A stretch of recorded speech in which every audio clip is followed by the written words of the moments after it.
dans le nom de Jésus-Christ. Lèvons-nous et prions le Seigneur. Prions tous le Seigneur.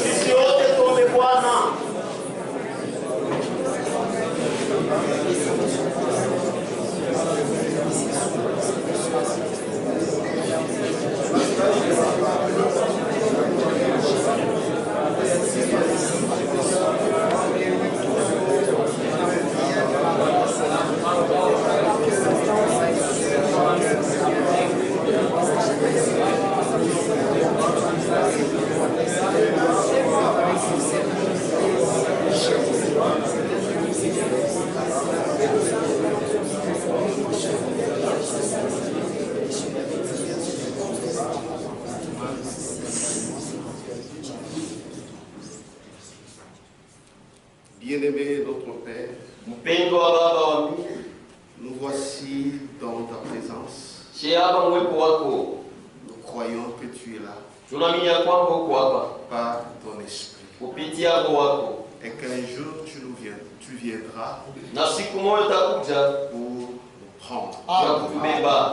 Nous t'attendons, Seigneur. La preuve que tu nous as restauré ta parole, c'est que réellement tu es en route. Aide-nous à être sérieux, à comprendre la richesse que tu nous as donnée et que nous puissions être en éveil. Et que tous ceux-là qui sont prédestinés au salut puissent voir cette lumière et qu'ils puissent sortir de toutes les confusions. Ils le feront, c'est par nous. Puisque toi-même, quand tu étais sur cette terre, tu as dit, vous êtes la lumière du monde. Vous êtes une ville située sur une autre montagne. Fait que nous puissions en avoir conscience et que nous puissions nous comporter en conséquence. Merci pour tes enfants qui sont venus. Merci pour ceux-là qui sont en chemin. Malgré de multiples occupations, ils se sont efforcés. Il y a ceux-là qui ont déjà mis un principe dans leur vie, que c'est de venir t'écouter malgré tout. Bénis-les, Seigneur. Et nous savons que tu es avec nous jusqu'à la fin du monde. Au nom de Jésus-Christ. Nous t'avons ainsi demandé. Amen. Amen. Notre écriture, nous lisons les deux versets que nous avons toujours lus. Un grand signe parut dans le ciel. Une femme enveloppée du soleil. La lune sous ses pieds. Et une couronne de 12 étoiles sur sa tête. Elle était enceinte. Et elle criait, étant en travail et dans les douleurs de l'enfantement.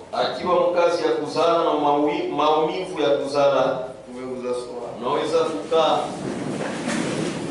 avions dit que c'est une femme qui symbolise l'église de Jésus-Christ, où Jésus place sa semence. Il s'agit précisément de la semence de sa parole, de la semence de sa parole, pour engendrer les fils et les filles de Dieu. Donc Jésus a une église, là où il place sa semence, et les fils et les filles de Dieu naissent. Je pense que c'est par là que nous nous sommes limités hier. Nous avons lu, c'était Apocalypse, le livre de Frère Franck. Apocalypse 73. Page 73. Il dit, la femme que Jean voit dans ce chapitre ne peut être que l'église du Nouveau Testament. Et cette église du Nouveau Testament, ce ne sont pas les hommes qui ont fondé ça. C'est Jésus-Christ. Il avait promis que je bâtirai mon église et qu'aucune porte du séjour des morts ne prévaudra contre cette église-là. Et il a fondé cette église. Et à la Pentecôte, il l'a inaugurée. C'est pourquoi cette femme-là que Jean a vue, c'est cette église du Nouveau Testament. La femme que Jean voit dans ce chapitre ne peut être que l'église du Nouveau Testament, laquelle il va de soi à commencer avec Israël à Jérusalem.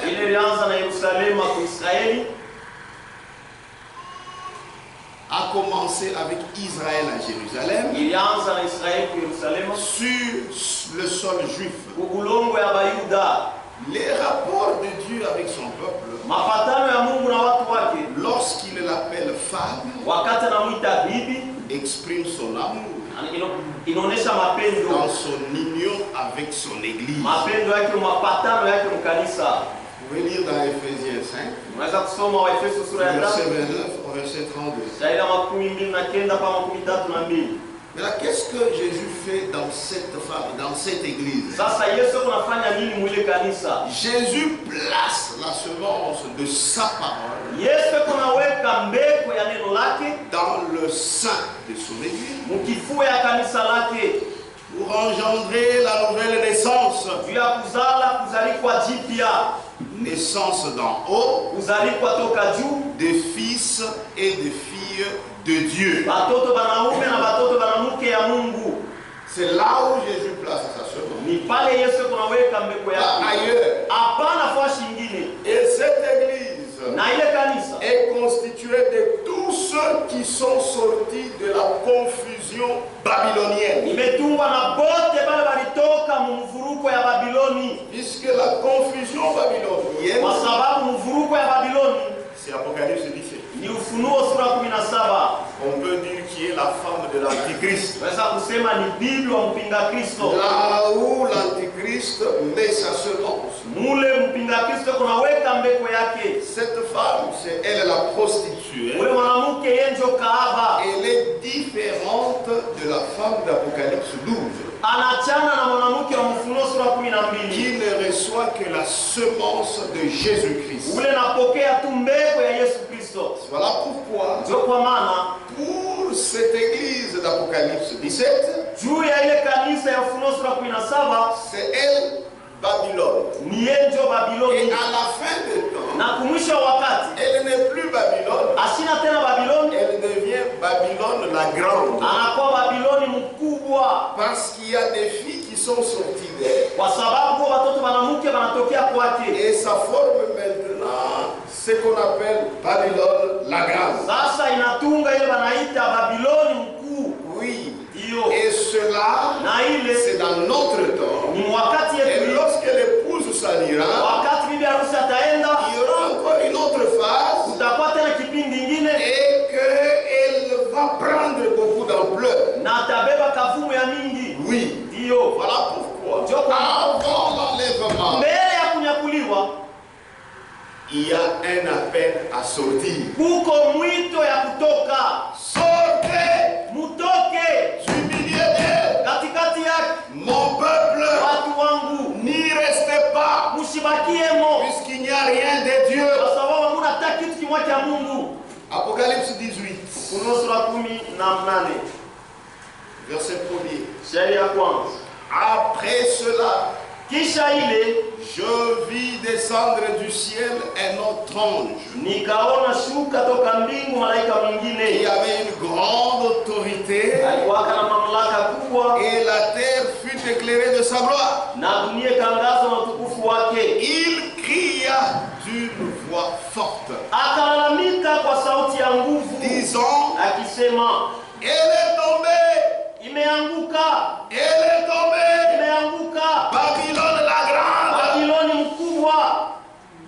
elle est devenue une habitation de démons.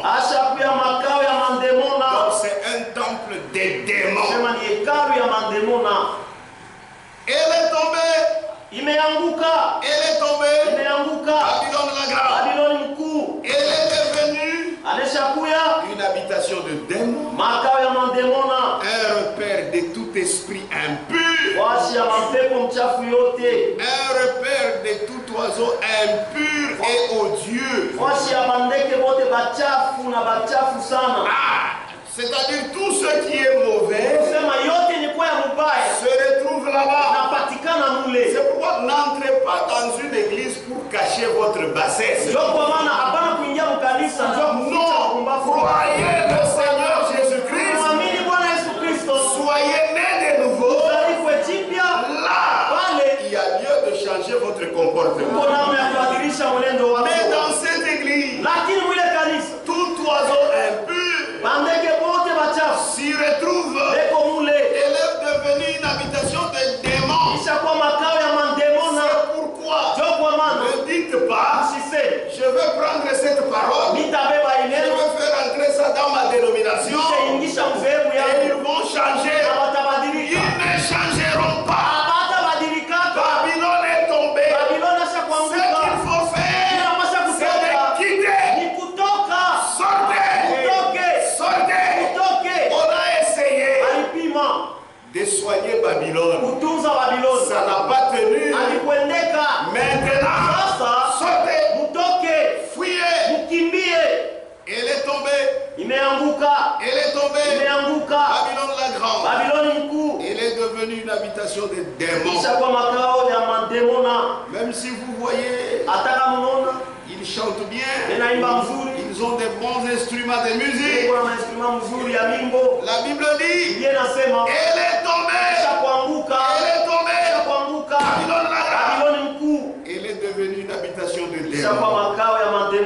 Un repère de tout esprit impur. Un repère de tout oiseau impur et odieux. Au verset 4. Parce que c'est un repère de démons. C'est une habitation de démons. Maintenant au verset 4. Et j'entendis du ciel une autre voix qui disait, sortez du milieu de mon peuple. Alléluia. Sortez du milieu de mon peuple. Amen. D'abord on nous avertit. Elle est tombée. Elle est tombée. Babylone la grande. Elle est devenue une habitation de démons. Un repère de tout esprit impur. Un repère de tout oiseau impur et odieux. Maintenant les enfants de Dieu n'ont rien à y faire là-bas. Parce que c'est un repère de démons. Un enfant de Dieu, tu vas y rester faire quoi? Dieu n'y est pas. Un enfant de Dieu a besoin de Dieu. Mais Dieu n'y est pas. C'est pourquoi au verset 4, et j'ai entendu du ciel une autre voix qui disait, sortez du milieu de mon peuple. C'est-à-dire tout cela que Dieu avait vu dans sa préscience. Amen. Il leur dit de sortir. Et ils vont sortir. Sortez du milieu de mon peuple. Ce n'est pas sortir du milieu de tout le monde. Non. Sortez du milieu de mon peuple. Afin que vous ne participez participiez point à ses péchés. Ili msishiriki kwa madhambi yake. Et que vous n'ayez point de part à ses fléaux. Na msishiriki kwa mapigo yake. Sortez. Mutoke. Sortez. Mutoke. Elle est tombée. Imeanguka. Mon peuple. Watu wangu. Sortez.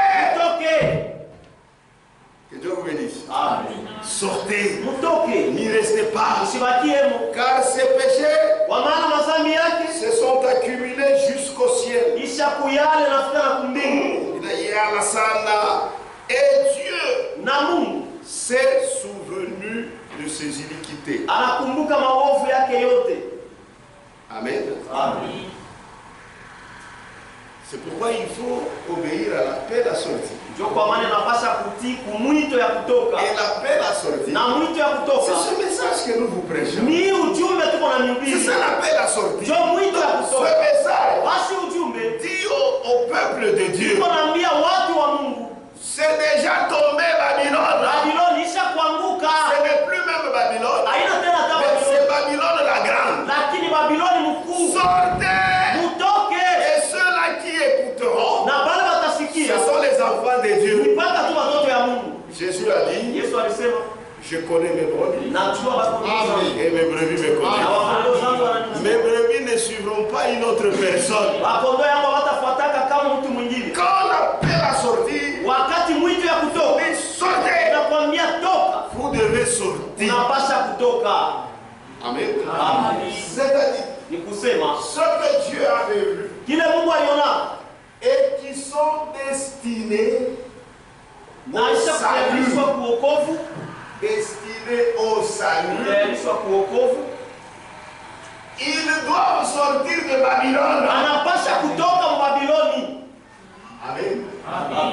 Lorsque l'appel à sortir sonne, Wakati mwito ya kutoka inalia, qu'ils sortent de Babylone, batoke Babiloni, qu'ils viennent dans l'église d'Apocalypse 12. bakuya mkanisa ya Ufunuo sura 12. Puisque c'est dans l'église d'Apocalypse Kwa 12 sababu ni mkanisa ya que Ufunuo sura doivent se 12. retrouver les fils et les filles de Dieu. Ndio unapasha kupatikana batoto wanaume na batoto wanamke ya Mungu.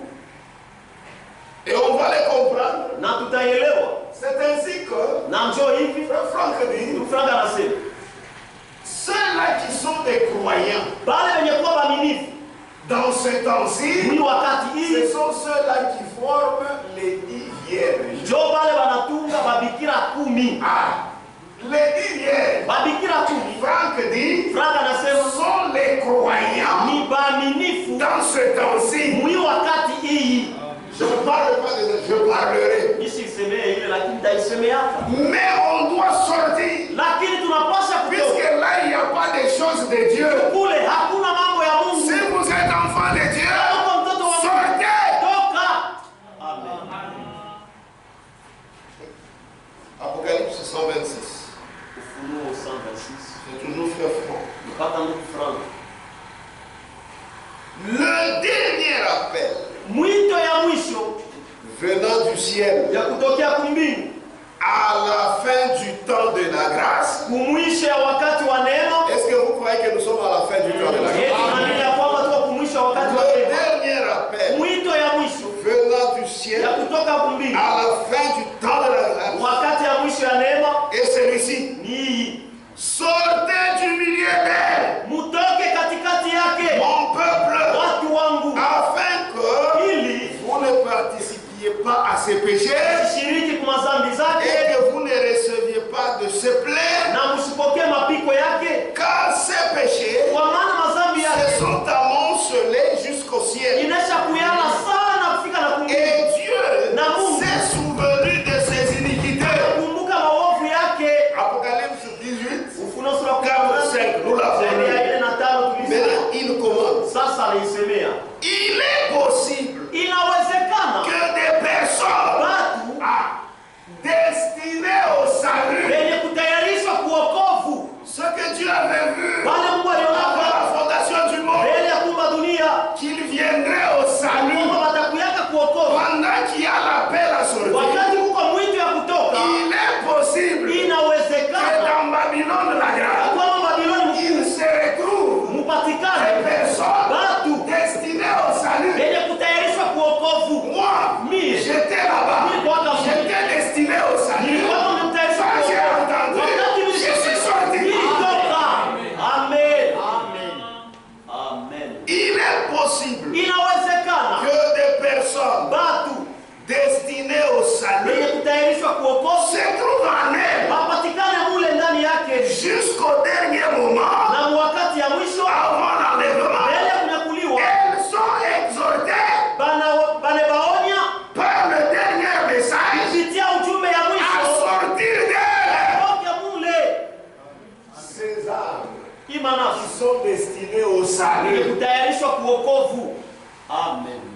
sortir. Puisque là, il n'y a rien de Dieu. Sortez du milieu de mon peuple. Amen. Amen. Amen. Elles sont exhortées par le dernier message à sortir d'elle. C'est pourquoi les croyants, ce sont les diviers. En dehors de ces diviers, il n'y a pas de croyants. Dans ce temps-ci, on va voir ça. Amen. 2 Corinthiens. Les choses doivent devenir claires. 2 Corinthiens chapitre 6. Verset 5. Quel rapport y a-t-il entre le temple de Dieu et les idoles? Le temple de Dieu. C'est ça l'église d'Apocalypse 12. Qui est la colonne et l'appui de la vérité. C'est là où Dieu est. Quand vous priez dans cette église, dans ce temple-là, vous priez Dieu. Vous ne priez pas les idoles. Amen. Amen. Amen. Quel rapport y a-t-il entre le temple de Dieu et les idoles? Est-ce qu'il y a un rapport entre Apocalypse 12 et Apocalypse 17? Est-ce qu'il y a des rapports? Alors pas. Car nous sommes le temple du Dieu vivant. Est-ce que vous croyez cela? Amen. Car nous sommes le temple du Dieu vivant. Comme Dieu l'a dit, j'habiterai et je marcherai au milieu d'eux. Je serai leur Dieu et ils seront mon peuple.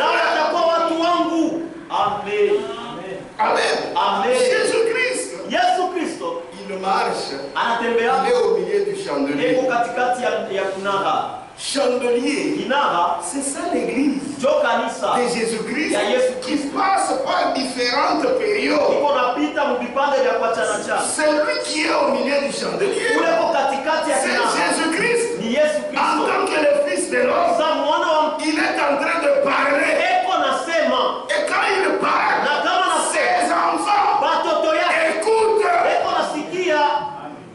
Il est dans son temple. Il est dans son église. J'habiterai et je marcherai au milieu d'eux. Je serai leur Dieu et ils seront mon peuple. C'est ce qu'il fait maintenant. Il marche dans son église. C'est pourquoi sortez du milieu d'eux. Amen. C'est là qu'il faut bien comprendre cette écriture. C'est pourquoi sortez du milieu d'eux et séparez-vous. Dit le Seigneur, ne touchez pas à ce qui est impur. Ce qui est impur, c'est la doctrine des démons. Ne touchez pas à ça. Amen. Amen. Ne touchez pas à ce qui est impur. Et je vous accueillerai. Quand vous êtes là-bas, je ne vous accueillerai pas. Mais sortez d'abord. Quand vous êtes là-bas, vous n'êtes même pas mes fils. Mais sortez d'abord. Ne touchez pas à ce qui est impur.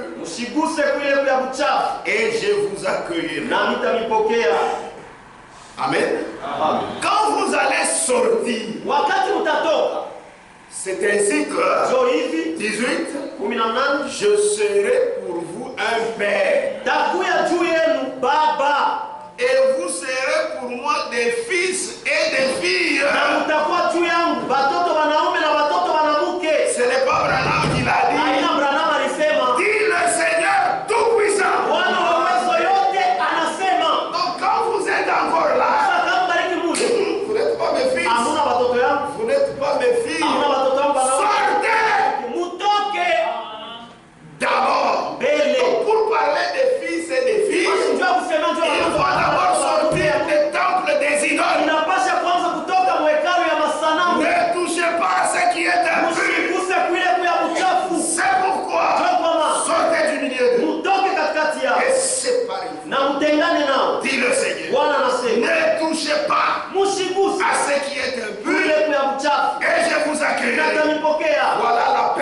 sortir.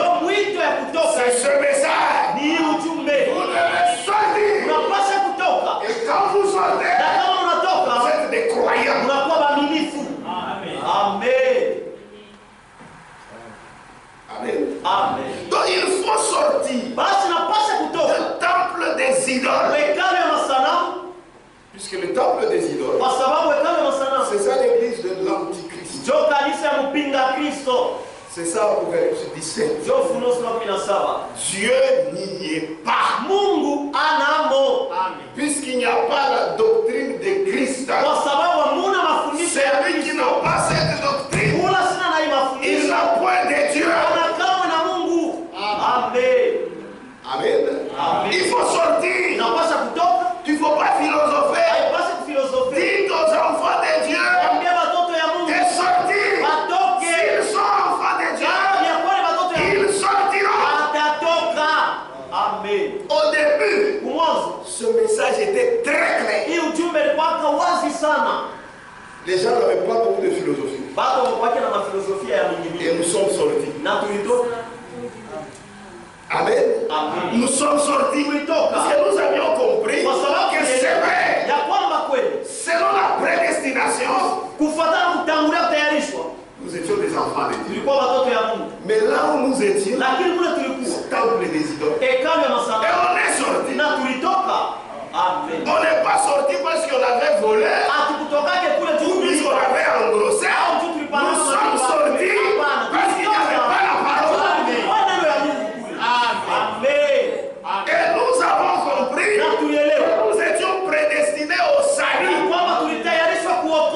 Et ceux-là qui sont prédestinés au salut, leur place n'est pas là-bas. Ce n'est pas la place des enfants de Dieu.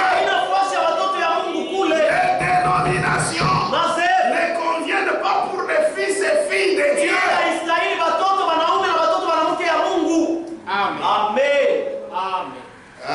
Amen. Lettre circulaire du 7/7/1976. Dans mon condensé, volume 1, page 198. Condensé 1, volume 1, page 198. Il n'y a pas de Dieu. Et l'on ne peut pas aller chercher le Seigneur vivant parmi les religions mortes. Non. Jésus n'y est pas. Jésus c'est lui la vie. Mais lui il n'est pas là. Et l'on ne peut pas aller chercher le Seigneur vivant parmi les religions mortes. Personne ne le trouvera là. Amen. Personne. Que tu es dans l'église catholique. Que tu trouves Jésus. Ah non. Il n'est pas là. Que tu ailles chez les méthodistes. Pour que tu trouves Jésus. Ah non. Jésus est dans son église. Donc il faut parler clairement. Personne ne le trouvera là. Le Seigneur est présent seulement là où il peut se révéler comme étant vivant.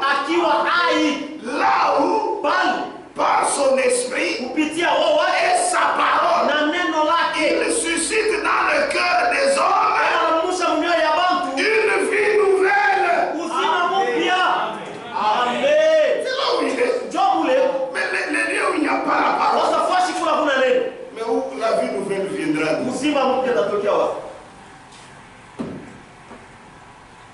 Amen. Sortez du milieu de mon peuple.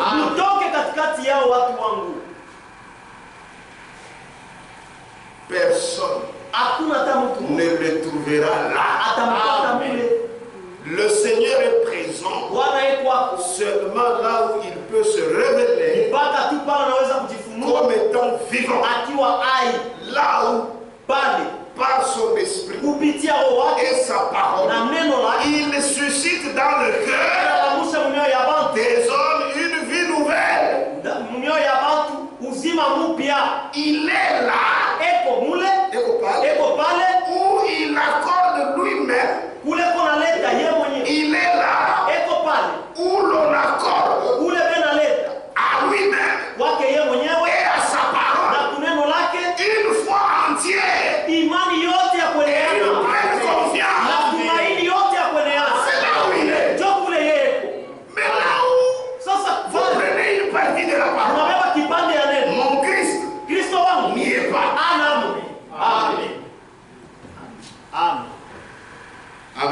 Amen. C'est la vérité.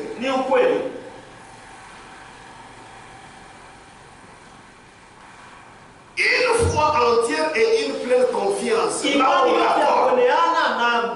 il a fait cette promesse. Encore un peu de temps. Et le monde ne me verra plus. Mais vous me verrez. Il parlait à qui? C'est à son église. Ce n'est pas à l'église d'Apocalypse 17. Encore un peu de temps. Et le monde ne me verra plus. Mais vous me verrez. Et voici, je suis avec vous tous les jours jusqu'à la fin du monde. Il est avec qui? Avec nous. Nous qui sommes sortis. Amen. Je vous accueillerai. Je serai pour vous un père. Et vous serez pour moi des fils et des filles. Encore un peu de temps. Ça c'est la Bible. Et le monde ne me verra plus. Mais vous me verrez.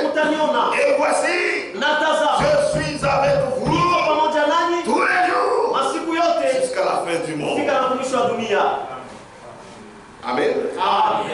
C'est la vérité. Mais le temple des idoles, c'est l'église de l'Antichrist, où il sème de l'ivraie. Lui aussi a son église. Il place sa semence dans son église. Et cette semence de l'ivraie. C'est moi, frère. Cette parabole de Matthieu 13. Il y a d'abord le propriétaire de son champ. Il est venu semer la bonne semence, qui est le blé. Mais maintenant, pendant qu'il s'en allait, il s'en était déjà allé pendant la nuit, quand tout le monde dormait. C'est alors que son ennemi vint avec sa semence. Mais cette semence, si tu n'es pas spécialiste, tu penseras que c'est le blé. Il faut être spécialiste. Quand nous vous disons que ces églises, c'est délivré, nous sommes des spécialistes. Si tu n'es pas spécialiste, tu penseras que c'est la même chose. Oh, nous tous, nous sommes les enfants de Dieu. Pas avec moi, c'est toi avec eux. Amen. Tu as la confusion. Tu confonds délivrer au blé. Tu es dans la confusion. Ce sont deux choses différentes. Amen. Et l'ennemi est venu. Il a semé de l'ivraie. Et Jésus a dit, n'arrachez pas d'abord, puisque vous allez faire de la confusion.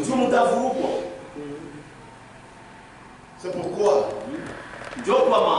il faut demander à Dieu qu'il vous donne ce qu'on appelle collyre,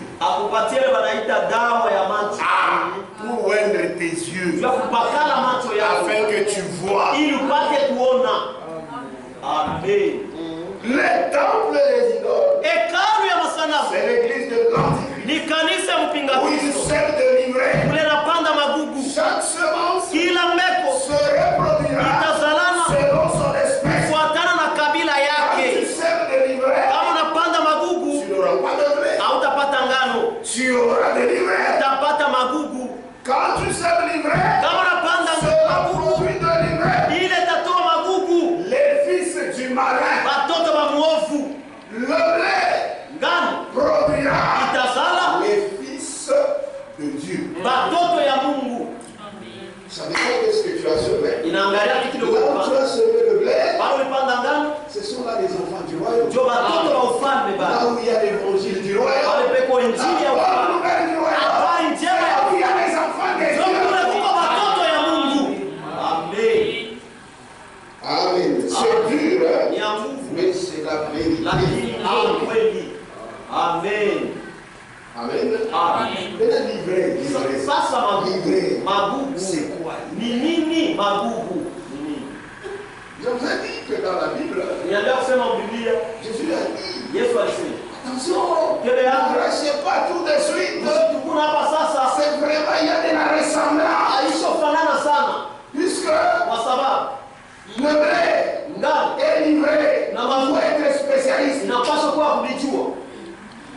Amen. Et c'est la même chose dans le royaume de Dieu. Il faut que Dieu ouvre les yeux. J'insiste, c'est très très important.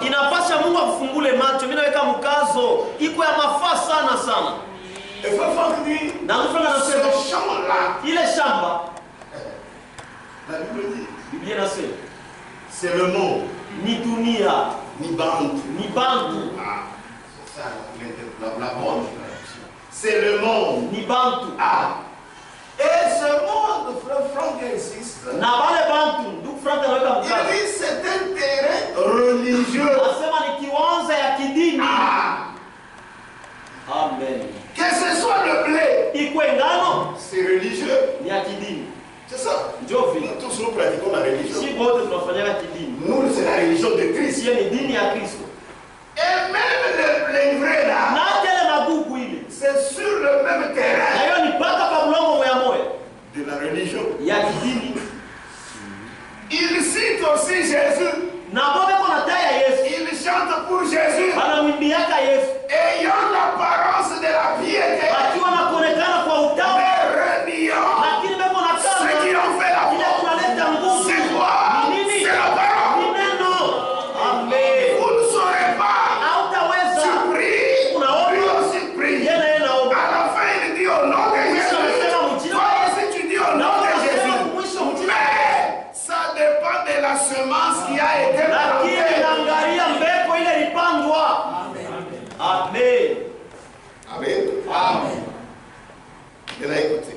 Ça, c'est un chiqui. Frère Franck nous explique.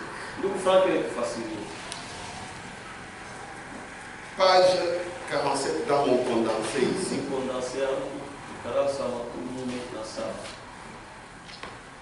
C'est la lettre circulaire de novembre 1973. Zamalia. 47. Page 47. Dans mon condensé. Il explique l'ivraie. Il dit l'ivraie apparaît. Parce que d'abord c'était le blé. L'ivraie apparaît. Elle aussi est s'unit à l'antichrist. Amen.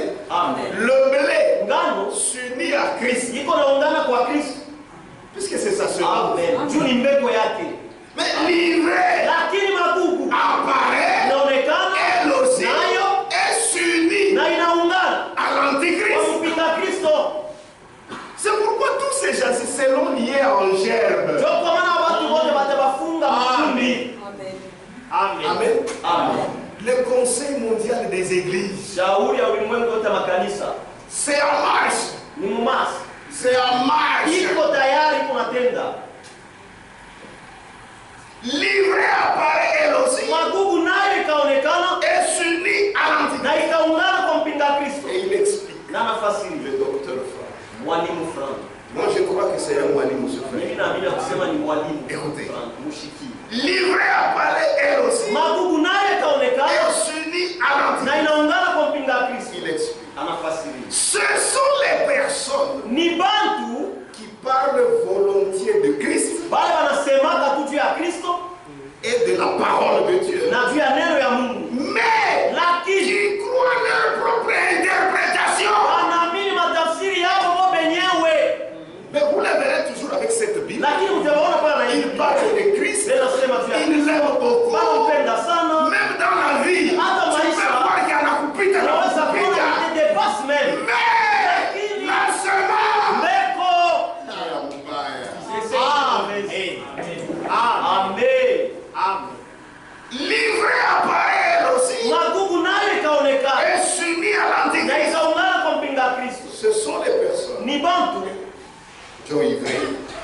qui parle volontiers de Christ et de la parole de Dieu, mais qui croient leur propre interprétation. Oh Jésus, mais dans son cœur, les Jésus dont il parle, ce n'est pas les Jésus bibliques. Puisque les Jésus dont il parle, c'est la deuxième personne de la Trinité. Mais ce Jésus-là n'est pas le Jésus de la Bible. Le frère Franck dit, le Jésus que l'on vous présente, vous devez les comparer avec les Jésus de la Bible. Ce sont les personnes qui parlent volontiers de Christ et de la parole de Dieu, mais qui croient leur propre interprétation. Ils confondent le mensonge avec la vérité. Ce sont ces gens, c'est ça livré. Ils confondent le mensonge avec la vérité. C'est là que je me demande même parmi les prédicateurs, est-ce qu'il n'y a pas de livret? Puisque livret font toujours la confusion entre le mensonge, donc avec le mensonge et avec la vérité. Puisque frère, si votre nature c'est de livrer à ton enfant, tout ce que tu peux faire, la nature est forte. Mais si toi aussi tu es le blé, tu ne feras pas l'effort pour comprendre la parole. Moi je ne fournis jamais d'effort. Donc vous voyez seulement, il y a une logique de la parole. Vous sentez ici, ça ne passe pas. Et quand vous cherchez, vous trouvez des preuves. Mais il y a d'autres. Ils ont besoin qu'on leur fasse des écoles théologiques. Là où on doit leur fixer des doctrines. Quand tu dis ça à l'école de la Bible, là-bas on ne nous a pas dit ça. Mais où est-ce qu'on doit encore vous dire? Nous avons la parole révélée.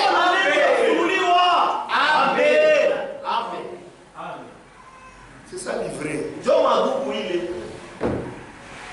Il parle volontiers de ça. Et quelque part, Frère Franck dit, mais ils sont comme des Judas. Judas était toujours à côté de Jésus. Mais il trahit. C'est comme ça ils sont. Ils s'aiment beaucoup. Jésus bien habillé au pépier, tout ça. Vous regardez la sainteté. Mais au niveau de la parole, réserve.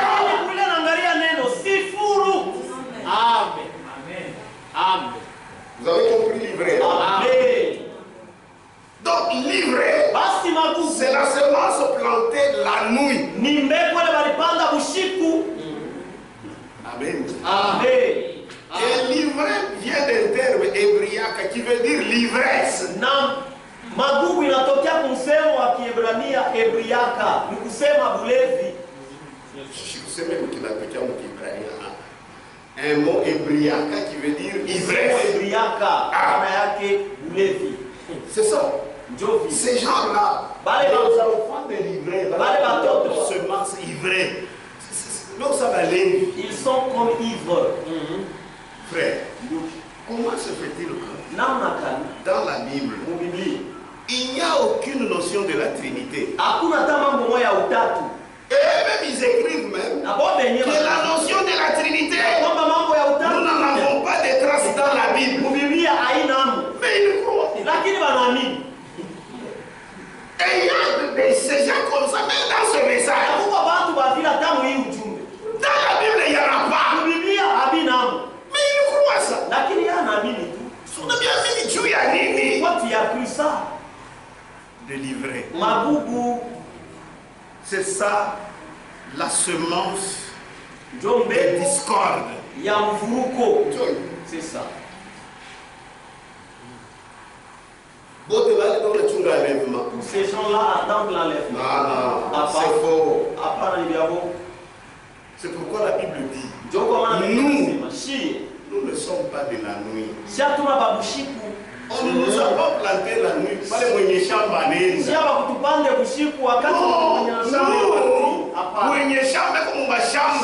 propriétaire du champ est dans son église. Il passe la semence. Tout le monde sait que ce n'est pas quand les gens sont partis. Ils ont. Amen. Ah, frère Anachiki. 1 Thessaloniciens. Wathesalonika wa kwanza. Mambo wa Mungu, haipaswa pressé. Dieu a déjà aidé. Et ils comprennent facilement les choses. Reconnaissez, non? Amen. 1 Thessaloniciens. Wathesalonika wa kwanza. Chapitre 5. Sura ya 5. À partir du verset 4. Kuanzia sheria hili. Mais vous, lakini mwe banduku, vous n'êtes pas dans les ténèbres. Hamuna mumagiza.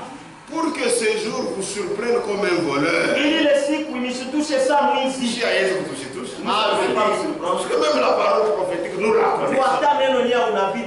Nous savons que maintenant, unajua kusema hapa sasa, les Syriens, ce sont les croyants dans ces temps. Mais tu es toujours dans la confusion. Non, bah c'est que mademoiselle.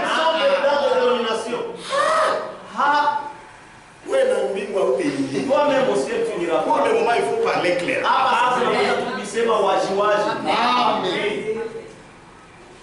Amen. Amen. Vous êtes tous des enfants de la lumière et des enfants du jour. On vous a planté, on vous a semé, le propriétaire du champ. pendant les jours, vous êtes le blé. Amen. Amen. Nous ne sommes point de la nuit, ni des ténèbres. Nous ne sommes pas délivrés. Qu'on a planté pendant la nuit. Nous sommes le blé. Cette semence qui a été semée dans cette femme. D'Apocalypse 12. C'est nous. Amen. Hein? Amen. Ne dormons donc point comme les autres. Amagugu. C'est la nuit, ils s'endorment.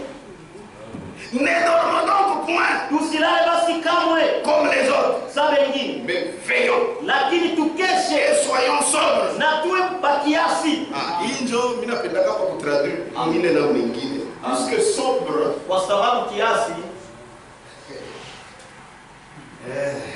Ivre. Ivre ni kusani? Kulewa. Maintenant le contraire. Kinyume ya de kulewa. ivre, c'est sobre. Ni kwa mwanzo wa kutaka. Njoo ile traduction ya pale. Amen. Haina ile makiasi ni. C'est-à-dire hauna wa kulewa huko mmancho. Amen. Amen. Soyez sobre. Puisque je vous ai dit que livrer. Ça va du mot hébriaque qui veut dire l'ivresse. Donc soyez sobre. Ne soyez pas ivre comme des livrés. C'est une semence qui a été plantée pendant la nuit. C'est une semence de confusion. Ils confondent la vérité avec le mensonge. Mais vous ne faites pas ça. Amen. Amen. Amen. Amen. Ne dormons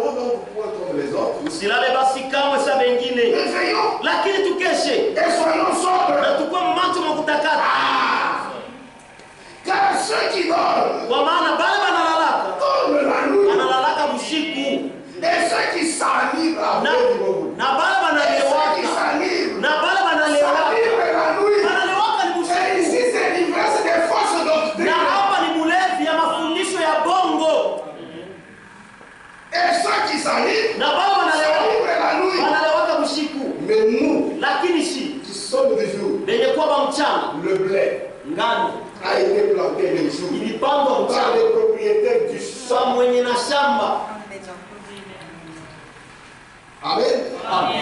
Mais nous, qui sommes du jour, soyons sobres. Mauvaise. Ayant revêtu la cuirasse de la foi. Cuirasse de la foi, confie après. Non. Ayant revêtu la cuirasse de la foi. Et de l'amour. Et ayant pour casque l'espérance du salut. Amen. Car le blé, la bonne semence, les fils du royaume. Car Dieu ne nous a pas destinés à la colère. C'est pourquoi on dit sortez du milieu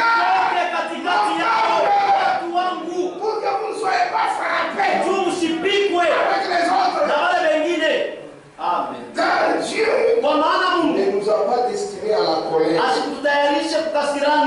mais à la possession du salut par notre Seigneur Jésus-Christ,